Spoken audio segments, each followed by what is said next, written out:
Olá, eu sou o professor Maximiliano Segala e essa é a parte 2 da nossa aula de Primeira Lei da Termodinâmica, aula da disciplina de Físico-Química 1B do Departamento de Físico-Química do Instituto de Química da Universidade Federal do Rio Grande do Sul. Além da energia interna, o sistema também tem uma energia elástica PV. Como U e PV são frequentemente associados nas equações termodinâmicas, Gibbs definiu então uma nova propriedade termodinâmica, a entalpia. A entalpia, então, é definida como o somatório entre a energia interna e essa energia elástica PV. Da mesma forma que a energia interna, a entalpia também é uma função de estado. Como vimos, esta é a definição de H. Se aplicarmos variações infinitesimais em H, essa expressão vai ficar com esta forma aqui. H passa para H mais DH. U passa para U mais DU. P passa para P mais DP e V para V mais DV. Bom, fazendo a distributividade, ou seja, P vezes V, temos aqui PV. dP vezes dV, temos dP dV, e assim por diante, resultando nessa expressão aqui.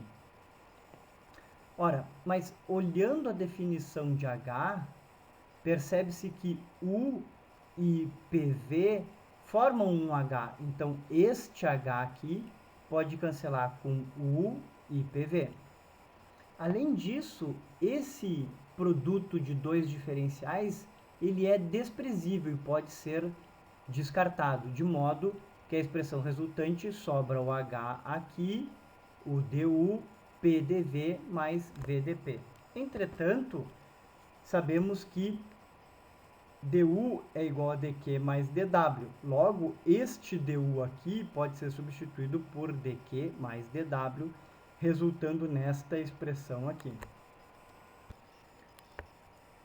Considerando-se o sistema termoelástico em equilíbrio mecânico, ou seja, onde o único trabalho seja o trabalho de expansão, dW pode ser trocado na expressão anterior por menos PDV, de modo que este PDV cancela com este PDV, restando esta expressão aqui quando não há trabalho útil envolvido. Ora, se o processo for feito a P constante, dP é zero e resulta então que dH é igual ao calor trocado à pressão constante, demonstrando que o calor trocado à pressão constante é H. Bom, da mesma forma, pode-se observar para o gás ideal que quando se usa o produto PV do gás ideal como sendo a variação do número de móis gasosos por RT, se chega numa expressão que é muito conhecida. Um sistema simples que recebe uma quantidade Q de calor quando sua temperatura varia de T1 até T2 tem a sua capacidade térmica média descrita por essa expressão aqui. Se desejarmos saber a capacidade térmica exata, precisaremos fazer esta avaliação aqui. Mas sabemos que, dependendo do tipo de processo, o calor trocado é distinto, seja se ele ocorrer a volume constante ou se ele ocorrer a pressão constante. Com isso, então, pode-se definir duas capacidades térmicas, uma a volume constante e outra a pressão constante. A capacidade térmica a volume constante é o calor trocado a volume constante pela temperatura mantendo o volume constante, que é equivalente à variação de energia interna com a temperatura mantendo o volume constante. Já a capacidade calorífica, a pressão constante, ela é dada pela derivada da entalpia em relação à temperatura, mantendo a pressão constante. Essa expressão aqui, o Pila chama de 5,66 e a gente vai precisar dela mais para frente. Bom, essas grandezas CP e CV são extensivas, logo tem-se a definição de capacidades caloríficas a pressão constante, molar e a volume constante também molar, de modo a possibilitar a comparação entre diferentes moléculas. Bom, avaliando com mais cuidado então a capacidade calorífica a volume constante, observa-se que U aumenta com o aumento da temperatura. Isso é observado neste gráfico que tem energia interna por temperatura e é onde se observa que a curva que descreve a energia interna, ela é ascendente. Ora, de modo que para conseguir a mesma variação de temperatura, quanto mais alta a temperatura, mais energia tem que ser fornecida. Como CV é a derivada de U em relação a T, mantendo o volume constante, então CV é dado por essas retas tangentes no ponto A e no ponto B, por exemplo.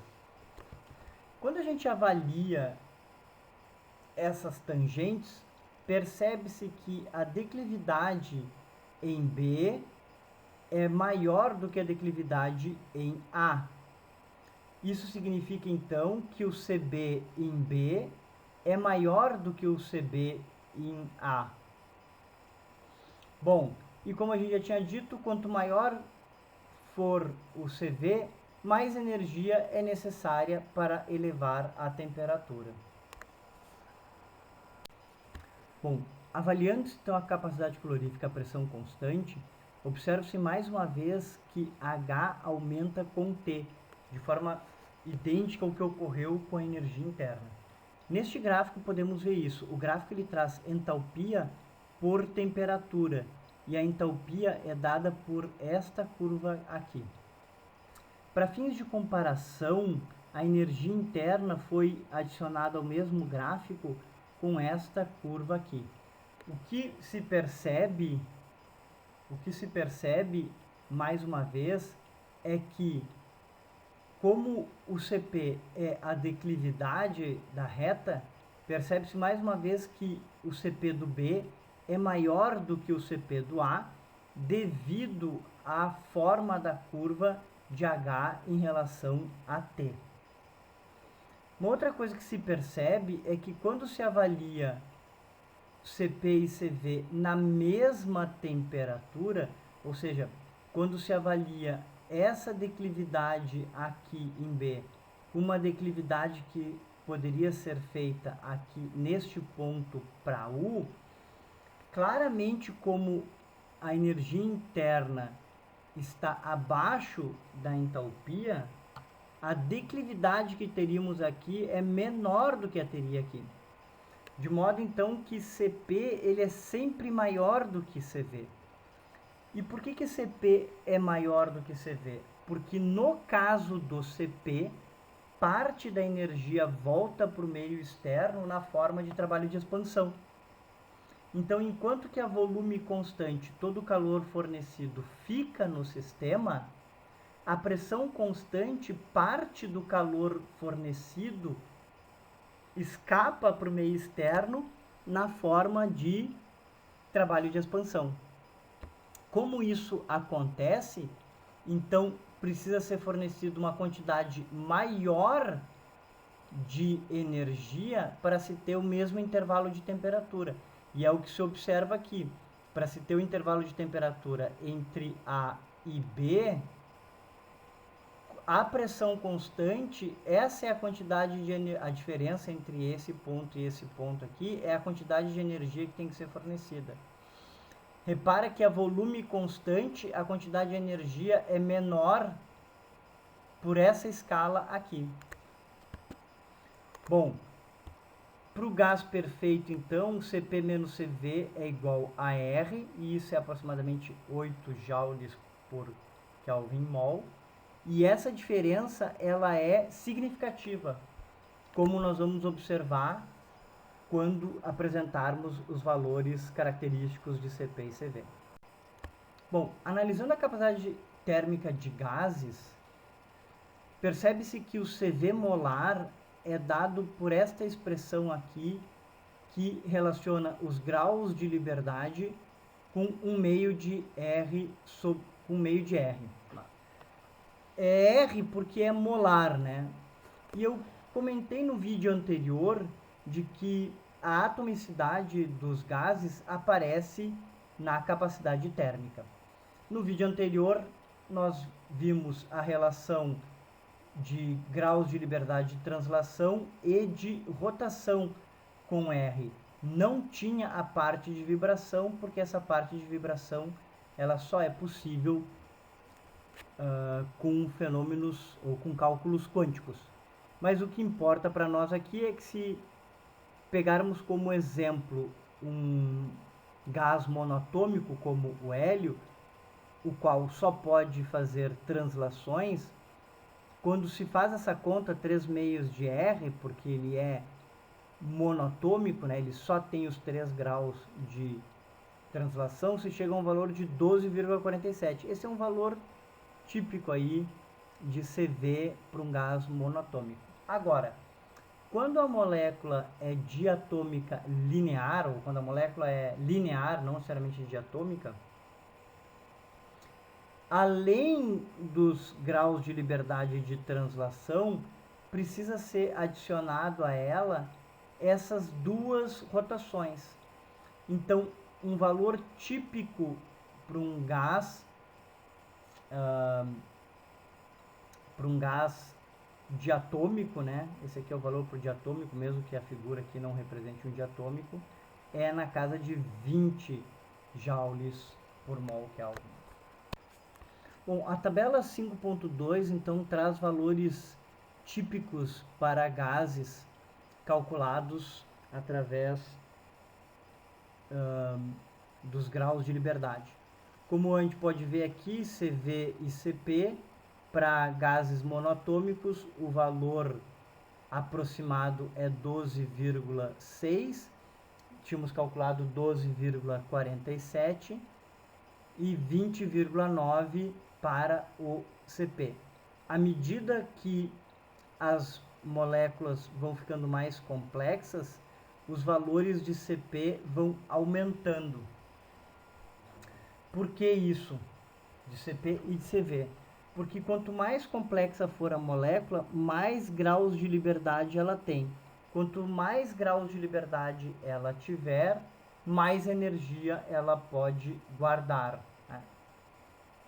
Por isso, então, que à medida que a complexidade e a massa da molécula cresce, o Cv e o Cp crescem juntos. Bom, gama é dado a razão entre Cp por Cv, e gama tem valores característicos também. Um gás monoatômico na casa de 1,5, um diatômico 1,4 e um triatômico 1,3. O gama é bastante útil, ele aparece em muitas expressões da termodinâmica. Bom, a tabela 5.3 traz capacidades térmicas molares à pressão de um bar, dado por esta expressão que é aplicável de 300 a 1500 Kelvin.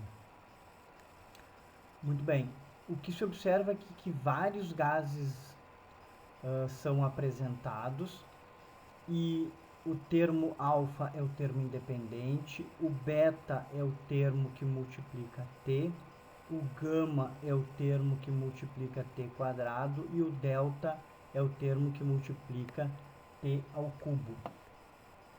Um outro ponto importante que se observa é que os valores de beta, gama e delta eles estão multiplicados por este fator aqui, ou seja, o valor real deste beta aqui é menos 0,837 vezes 10 na menos 3, porque aqui ele é apresentado multiplicado por 10 na 3. O mesmo vale para os outros coeficientes. Logo, o que se observa é que os coeficientes que multiplicam a temperatura, eles são, de forma geral, muito pequenos. E o fato de eles serem muito pequenos é o que nos possibilita considerar o CP constante quando o intervalo de temperatura é relativamente pequeno. Muito bem, essa expressão aqui, então, ela usa alfa, beta, gama, delta, etc., tabelados, para descrever o CP de gases reais. O Pila chama esta equação de 5,69 e nós vamos precisar dela mais para frente. Quando se observa, então, graficamente aqueles valores de gases reais, se observa, então, aqui nesse gráfico CV por temperatura para diferentes gases. E se observa, então, que o comportamento deles é muito, muito, muito distinto. E esse comportamento, ele não pode ser descrito por métodos clássicos, que é o que a gente tem feito aqui. Para descrever esse tipo de comportamento, somente utilizando modelos quânticos. Na tabela 5.4, temos os valores de CP, desta vez para sólidos, segundo a expressão 5,71, que a gente vai usar um pouco mais para frente. Ela é dada em termos de coeficientes A, B e C, observando que C tem o sinal negativo e é T elevado na menos 2. Uma análise semelhante à feita para gases observa que, de forma geral, né, os valores de B e C são muito menores do que os valores de A, de modo que o CP de sólidos também pode ser considerado constante quando o intervalo de temperatura é pequeno. Agora, quando se observa esta figura que dá o CV por T para sólidos, mesmo que se observe um comportamento mais regular para os sólidos, se observa que para baixas temperaturas não há uma descrição deste CV. E isso se deve pela dificuldade de avaliar CV a baixíssimas temperaturas. Mas isso foi superado com a equação de Debye que veremos a seguir. Bom, Debye demonstrou então que para temperaturas próximas do zero absoluto, esta expressão aqui pode descrever o CV de sólidos, aonde π é o número π, R é a constante universal dos gases, T é a temperatura absoluta e θ é dito temperatura de Debye para o elemento. Elas são da ordem de 100 a 400 Kelvin, o θ. Mas o que importa para nós é que quanto maior for o valor de θ, mais rígida é a rede cristalina. Ou seja, metais que são macios, digamos assim, metais que fundem a baixas temperaturas, têm temperaturas de Debye pequena. Metais que fundem a altas temperaturas têm temperaturas de Debye altas. Bom, a variação da entalpia à pressão constante, já vimos que a entalpia é o calor trocado à pressão constante quando a transformação é termoelástica. De modo, então, que ΔH é dado por Cp ΔT. Para se avaliar o ΔH, precisa fazer a integração de CP. Se esse CP é um CP de um gás, pode-se usar a expressão mostrada anteriormente com coeficientes tabelados para a integração. A integração de uma expressão como essa aqui é a integração de um polinômio bem simples, de modo então que se pode avaliar o ΔH sabendo-se, pode-se avaliar o ΔH sabendo-se o CP do sistema. Bom, de modo análogo, pode-se fazer a avaliação do ΔH para sólidos, usando essa expressão já apresentada anteriormente, e resultando então na integração de um polinômio que é trivial. Ora, a capacidade calorífica à pressão constante média vai ser dada então por esse ΔH dividido pelo intervalo de temperatura, que é descrito então pela integral de Cp dt pela diferença de temperatura.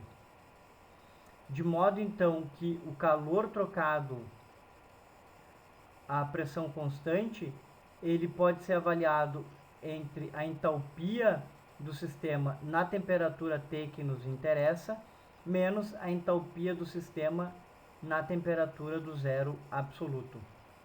De modo então que, para saber o ΔH entre o zero absoluto e a temperatura que nos interessa, precisamos integrar Cp dt, onde houver intervalo, onde houver variação de temperatura, e devemos somar o ΔH de transição do processo aonde houver mudança de fase. Os próximos gráficos vão descrever melhor este exemplo. A figura 5.17 mostra o comportamento de Cp com T para várias fases de um sistema. Neste caso aqui, está se assumindo um sólido que tem duas formas cristalinas, a forma alfa e a forma beta. Então, na passagem de alfa para beta, temos uma temperatura de transição de fase. Quando se passa do sólido beta para o líquido, a temperatura de fusão, e quando se passa do líquido para o gás, a temperatura de ebulição. Bom, o que se observa é que mudanças de fase produzem saltos no Cp. Por que isso ocorre? Porque nessa trajetória aqui é a integral de Cp dt, ou seja, há variação de temperatura, logo se avalia como que o Cp varia com a temperatura. Mas na mudança de fase não há variação de temperatura. Então todo o calor fornecido na mudança de fase, ele é incorporado ao sistema. Então em cada mudança de fase, o sistema dá um salto.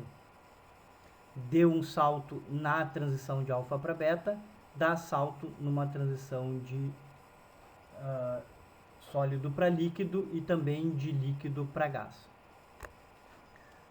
A outra observação é que o Cp do gás é menor do que o Cp do líquido. É por isso que esta curva fica abaixo desta curva aqui.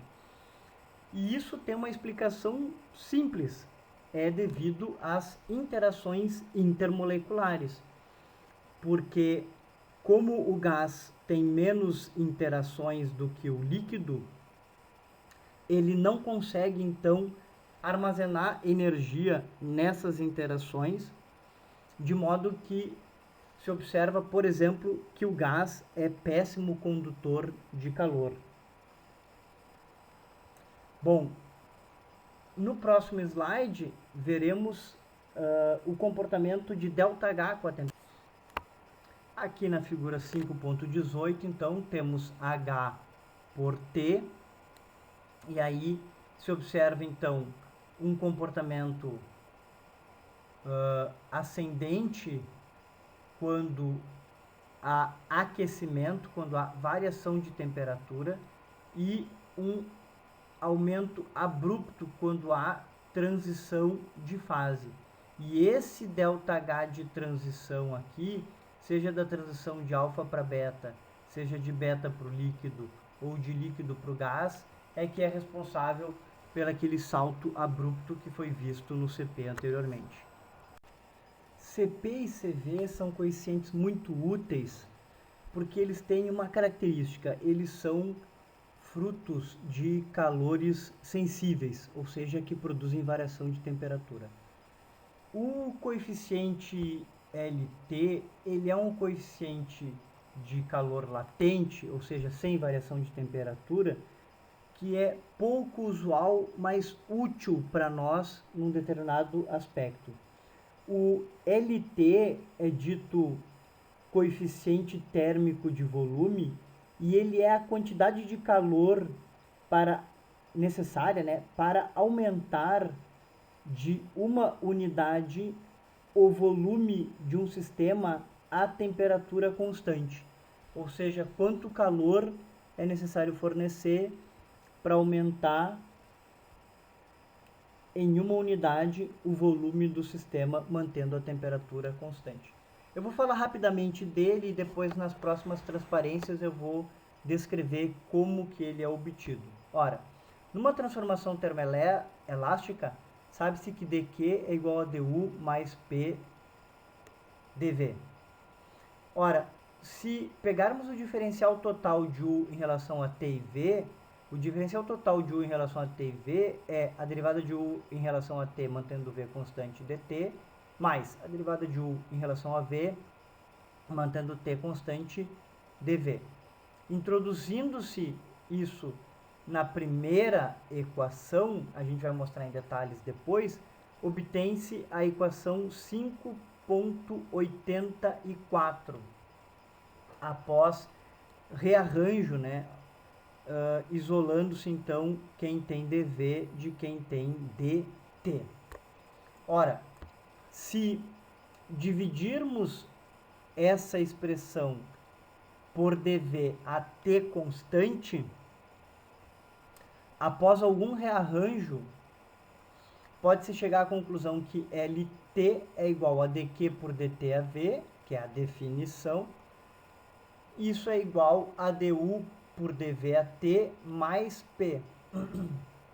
Desta forma, pode-se reescrever a equação 5.84 como sendo dQ é igual a CV mais LT dV, a qual é a equação 5.86.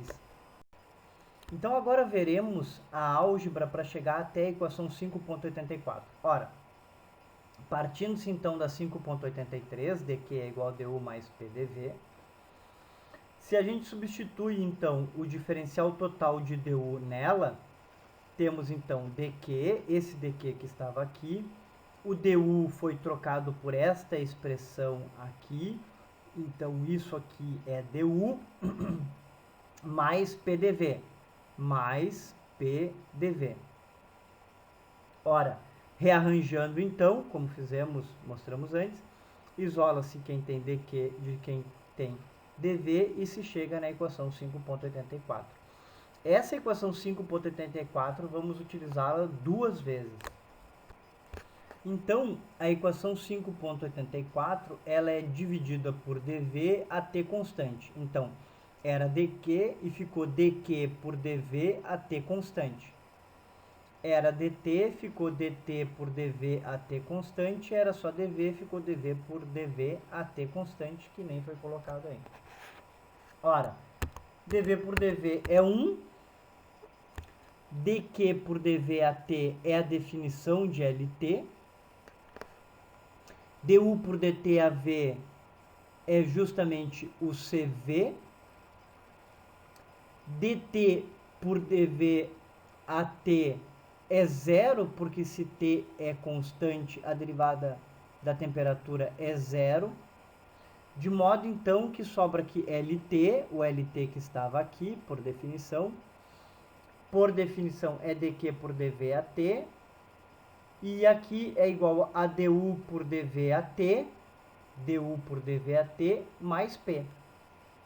Ora, essa derivada já apareceu nos nossos estudos de gases, e ela é a pressão interna, né? Ela é fruto da energia potencial, mais especificamente das atrações intermoleculares, né? Ela tem unidade de pressão, por isso que é dito pressão interna, porque ela soma aqui com a pressão. E no caso do gás de Van der Waals, ela está relacionada com o termo A sobre V quadrado. Enfim, então, neste ponto, chegamos na equação 5.85. Finalmente, então, pega-se novamente a equação 5.84 e reconhece-se nela que du por dtAV é CV, então CV aparece aqui, e se reconhece que du por dVAT mais P é justamente LT, de modo que a equação 5.84 pode ser reescrita na forma da 5.86 como sendo dq é igual a CV dt mais LT dV. Apesar de pouco usual essas equações, elas são úteis quando se avalia CP e CV de gases reais. Vamos agora avaliar a diferença entre CP e CV para um gás ideal. Existem várias formas de se avaliar isso e outras aparecerão ao longo do curso. Bom, da equação 5.85 temos dq igual a CV dt mais LT dV. Se diferenciarmos por dt a P constante, essa expressão aqui temos onde tinha dq, agora é dq dt a P. Onde tinha dt é dt por dt a P e onde tinha dv é dv por dt a P. Ora, dq por dt a P é justamente Cp, porque a variação da quantidade de calor com a temperatura e a pressão constante é Cp. Este termo dt por dt é 1, sobrando somente Cv, que passa para o outro lado com o sinal negativo. Resta do lado de cá LT dV por dt AP. Ora, utilizando-se a equação 5.85, se obtém então a 5,92, trocando aqui o LT, observa que aqui o LT foi trocado por essa expressão que a gente obteve anteriormente. Tá? Ora, mas para o gás ideal, du por dVAT é zero. Por quê? Porque du por dV é justamente a pressão interna. A pressão interna está relacionada com energia potencial. E o gás ideal não tem energia potencial. Então, a energia interna do gás ideal não varia nem com volume, nem com pressão, quando a temperatura é constante. Logo, esse termo aqui, du por dVAT, é nulo. Sobrando o quê? Cp menos Cv é igual a P dV por dt. Agora, para o gás ideal, que é PV igual a nRT, P que multiplica dV por TAP é nR. Essa aqui é uma derivada muito fácil de ser feita, né? Basta isolar V na equação dos gases ideais, derivar em relação a T mantendo P constante e o resultado disso multiplicar por P. Isso tudo será igual a nR. Logo, Cp menos Cv é igual a nR, ou como a gente está acostumado a ver, Cp molar, com a barrinha em cima, Cv molar é igual a R, como vimos anteriormente neste vídeo. Com isso encerramos então a parte 2 da nossa aula, onde revisamos os conceitos, onde aprendemos os conceitos de entalpia e capacidades caloríficas a volume e a pressão constante. Até o próximo vídeo.